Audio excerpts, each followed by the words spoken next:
शुरुआत एक सवाल के साथ की, संविधान, कानून या कुरान? क्यों कुछ लोगों को ऐसा लगता है कि हलाला खत्म हो जाएगा? क्यों ऐसा कुछ लोगों को लगता है कुरान खत्म हो जाएगा? क्यों ऐसे लोगों को समझाने की कोशिश की जा रही है कि एक ही धर्म विशेष के लोगों को परेशान करने के लिए यूसीसी को लाया जा रहा है? क्यों यूसीसी का नाम सुनते ही राजनीतिक गलियारों में इतनी तेज धमस है? और यूसीसी पे अभी पूरी जानकारी भी नहीं आई है और लोग एक दूसरे को, खास करके राजनीतिक दल, पब्लिक को भटकाने की क्यों कोशिश कर रही है? सवाल यह भी है कि देश का कानून देश को चलाएगा या शरिया कानून से देश चलेगा? इन सभी सवालों के बीच ये भी एक मुख्य सवाल है कि हिंदुओं के लिए संविधान और कानून तय करेगा तो मुसलमानों के लिए शरिया कानून और पर्सनल लॉ क्यों? इन सब के बीच में जो सबसे बड़ी जानकारी है वो ये होनी चाहिए कि यूसीसी है क्या। तब हम समझ सकते हैं कि ये किसी एक धर्म विशेष को परेशान करने के लिए लाया जा रहा है, इसके सही में मायने क्या है। तो सबसे पहले हम जानने की कोशिश करते हैं कि यूसीसी है क्या और क्यों ऐसा लोगों को लगता है कि ये सिर्फ धर्म विशेष के लोगों पे ही लागू होगा।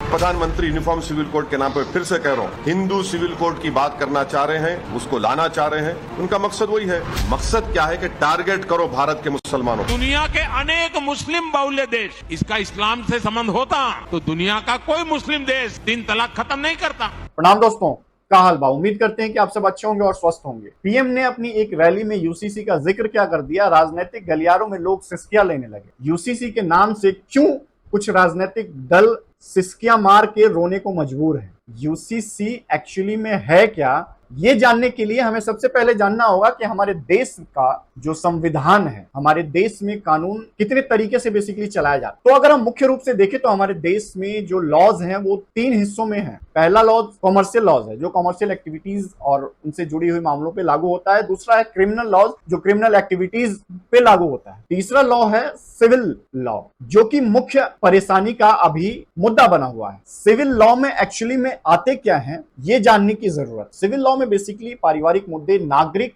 अधिकारों से जुड़े हुए, चाहे वो शादी हो, तलाक हो, जमीनी बंटवारे हो, हिस्सेदारी हो, बेसिकली नागरिक के अधिकारों की, पारिवारिक चीजों की, इसमें सिविल कोर्ट और सिविल जो लॉ है वो इंटरफेयर करता है, जिसमें महिलाओं के अधिकार समेत अन्य अधिकारों पे भी लागू होता है। बेसिकली जब देश को आजादी मिली और संविधान को लागू किया गया, तब धार्मिक पहले जो है वो धर्म के हिसाब से एक तरीके से लोगों की मान्यताएं थी, परंपरा थी, जिसको कि कानून लोग मानते थे। जैसे कि आप सती प्रथा की बात करें तो आप उसे प्रथा बोले या कानून बोले, पहले के हिसाब से वही फॉलो किया जाता। तो अपडेट किया गया समय के साथ और संविधान जब हमारा लागू हुआ तब हिंदुओं और सिखों, बौद्धिस्टों, इन सबको जो कानून और जो प्रथा पहले से फॉलो करते आए थे, इन सबको संविधान के साथ मर्ज करके, अपडेट करके ये तय किया गया कि ये सबके कानून जो है वो संविधान से ही चलेंगे। इसमें जो है वो मुसलमानों के पर्सनल लॉज और शरिया कानून को ऐड नहीं किया गया जब संविधान को लागू किया गया, और अन्य धर्मों के पर्सनल लॉज को इसमें ऐड किए गए। अब चर्चा उस समय ये भी थी कि तब की कांग्रेस सरकार और नेहरू की सरकार जो थी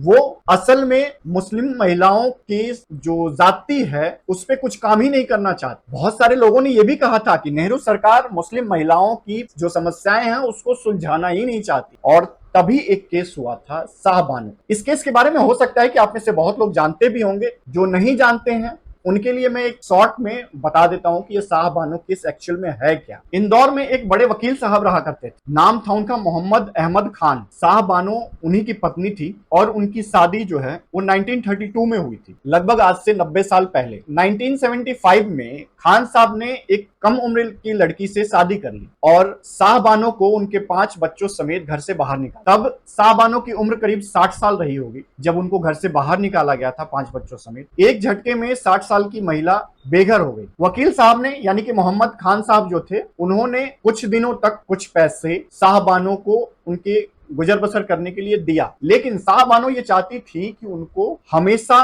उनके भरण पोषण के लिए उनके पति के द्वारा कुछ पैसे मिलते रहे। इसी बीच 1978 में खान साहब ने शाहबानो को 3 तलाक दिया और ये कह दिया कि मेहर की रकम देने के बाद एक पैसा उनको नहीं दूंगा। बेसिकली मेहर की रकम शादी के वक्त तय होती है मुसलमानों में, जैसे 40,000, 50,000 या जो भी उस समय शादी के वक्त ये अमाउंट तय किया जाता है, और वही अमाउंट तलाक के वक्त उनकी वाइफ को उन्होंने बोला कि देके और आप इसके बाद में एक पैसे भी नहीं दूंगा। लेकिन शाहबानो ये चाहती थी, क्योंकि उस उतने रकम से उनका और उनके 5 बच्चों का गुजर बसर होना नहीं था, तो उन्होंने फैसला किया कोर्ट में केस लड़ने। साहबानो ने कोर्ट में केस किया और अदालत से यह दरख्वास्त की कि उनके गुजारे भत्ते के लिए उनके पति से एक उचित रकम जो है वो हर महीने दिया जाए। कोर्ट में बहस के दौरान खान साहब ने ये दलील दी कि तलाक के बाद इद्दत की मुद्दत का जो समय होता है बस उतने ही समय तक महिलाओं के लिए उसका खर्चा जो है वो शौहर उठाएगा। इद्दत की मुद्दत जो समय होता है वो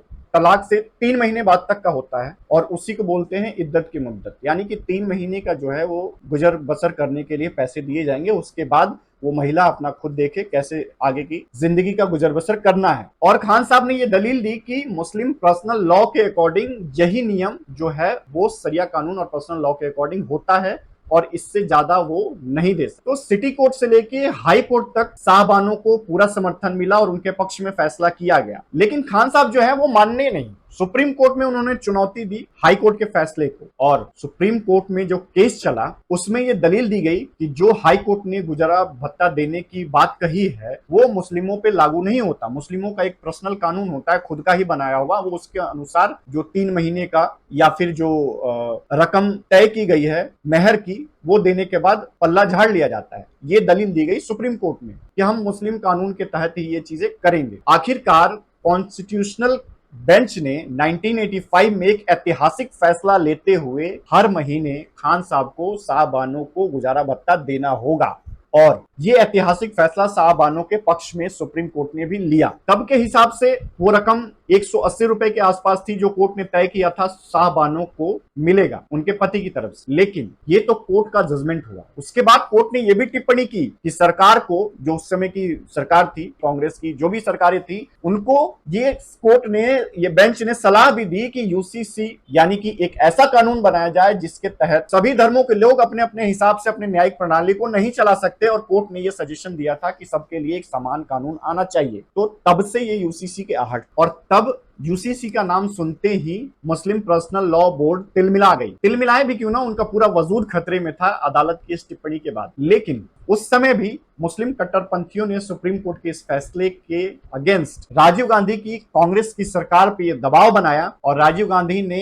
एक ऐसा अधिनियम लाए, एक ऐसा फैसला लाए जो सुप्रीम कोर्ट ने जो साहबानों के केस में फैसला दिया था उसको पलट कर रख दिया। उसके 6 साल बाद साहबानों की डेथ हो गई। तो ये था पूरा साहबानों केस। इस साहबानों के केस के बाद भी इतने सालों तक कोई सुधार नहीं किया गया। मुस्लिम लड़कियों के साथ, बेटियों के साथ न्याय की बात किसी ने नहीं की। सबको यही लगता रहा कि संविधान से नहीं, शरिया और पर्सनल लॉ से अपने पारिवारिक और नागरिक मुद्दों को हम सुलझाएंगे। और किसी सरकार ने इसको छेड़ने की भी कोशिश नहीं की, अपने वोट बैंक को खराब ना हो इसके लिए। किसी ने मुस्लिम लड़कियों और महिलाओं के हक में बात नहीं की क्योंकि उनका वोट बैंक खराब ना हो। जो जैसा था वैसा चलते रहा। पर्सनल लॉज में शरिया कानून के अकॉर्डिंग बहुत सारी चीजें हैं, ये तो सिर्फ एक एग्जाम्पल था। महिलाओं के अधिकार से रिलेटेड बहुत सारे ऐसे मुद्दे हैं जो पर्सनल लॉज में महिलाओं के अधिकारों का हनन करते हैं, चाहे वो महिलाओं के हिस्सेदारी हो किसी प्रॉपर्टी में, महिलाओं के किसी भी अधिकार की बात। तलाक के बाद महिला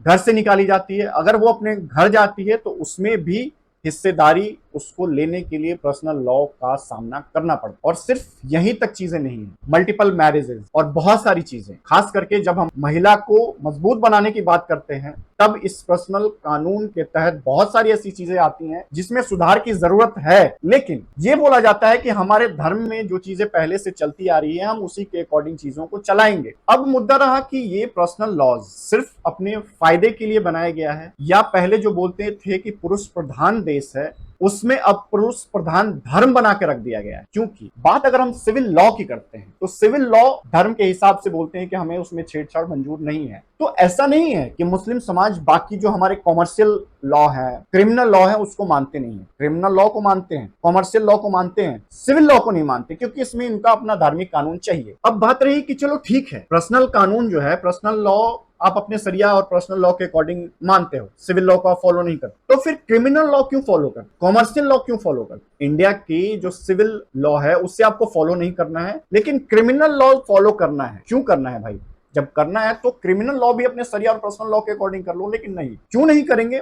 क्योंकि शरिया कानून और पर्सनल लॉ के अकॉर्डिंग जितने भी मुस्लिम कंट्रीज हैं कुछ जहां ये फॉलो किए जाते हैं शरिया कानून और पर्सनल लॉज, तो आपने सुना होगा कि फलाने देश में चोरी के लिए हाथ काट दिया जाता है, कुछ गलत करने पे पैर काट दिया गया, पत्थरों से मार मार के उसको सजा दी जाती है। इस तरह की क्रूरता, जितनी क्रूर सजा है, वो सब शरिया और पर्सनल कानून में आते हैं। तो ये पर्सनल कानून इसलिए बनाया है इन्होंने कि इसमें इनके फायदे की बात है। मल्टीपल मैरिज कर लो, महिलाओं के साथ अत्याचार का, और इस तरह की मल्टीपल चीजें। लेकिन क्रिमिनल लॉ अगर इन्होंने अपना खुद का माना तो इनके हाथ पैर काट दिए जाएंगे। तो इसलिए इनको मानना है सिविल लॉ अपना और क्रिमिनल कानून देश का, क्योंकि देश के कानून के तहत इनको रियायत मिल जाएगी। कोर्ट में केस लड़ेंगे, 8-10 साल की सजा होगी, उम्र कैद होगी, लेकिन एटलीस्ट जिंदा तो रहेंगे, हाथ पांव तो सलामत रहेगा। लेकिन अगर यही पर्सनल लॉ और शरिया कानून के तहत जाएंगे तो हाथ पांव भी सलामत नहीं रहेंगे। पत्थरों से जो अत्याचार है और जितनी क्रुएल्टी आप सोच सकते हैं, वो सब पर्सनल और शरिया के कानून के अकॉर्डिंग होती है। तो ये तो यही बात होगी भाई कि जहां तक हमें फायदे की बात है वहां हम अपना कानून चलाएंगे, जहां हमारे लिए घाटा है वहां हम इंडियन कॉन्स्टिट्यूशन को मानेंगे। ठीक है, बहुत लोग बोलते हैं कि हमारी ये धार्मिक चीजें, इसमें इंटरफेयर मत करो, हम पहले से जो चीजें करते आ रहे हैं,